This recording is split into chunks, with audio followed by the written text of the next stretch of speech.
చాలామంది పాలు, coffee, tea తాగుతూ ఉంటారు కదా! అయితే ప్రాసెస్ చేయబడిన షుగర్‌కి బదులుగా తాటి బెల్లమైన, నార్మల్ బెల్లమైన వేసుకొని వాడండి. చాలామందికి ఒక డౌట్ అనమాట. మనం బెల్లం వేస్తే లేదా తాటి బెల్లం వేసినా పాలు విరిగిపోతాయి కదా అని. అయితే ఒక్కొక్కసారి బెల్లంలో ఉప్పు కలుస్తూ ఉంటుంది.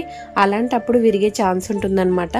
నార్మల్‌గా మీరు మంచి బెల్లాన్ని తీసుకొని లేదా ఆర్గానిక్ బెల్లం ఏదైనా తీసుకుంటే సో పాలు విరగకుండా ఉంటాయి. సో కాఫీ ప్రాసెస్ చూపిస్తున్నాను. నేను రెగ్యులర్గా ఇలాగే చేస్తున్నాను చాలా ఇయర్స్ నుంచి.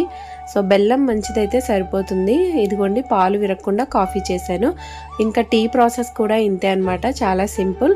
కొంచెం బెల్లం నేను ముందుగానే స్టీల్ బాక్స్లో పెట్టుకున్నాను. అలా పెట్టేసుకుంటే నాకు ఒక 15 డేస్ వరకు వస్తుంది. సో ఇలా సేమ్ టీ కూడా అంతే, మనం పంచదారకి బదులుగా ఇక్కడ బెల్లాన్ని వేస్తున్నాను. ఇక్కడ మనం తాటి బెల్లం కూడా ఇదే విధంగా చేసుకోవచ్చు. ఏ మాత్రం టీ కూడా విరగదు, టీ ఇంకా చిక్కగా బాగుంటుంది టేస్ట్ కూడా.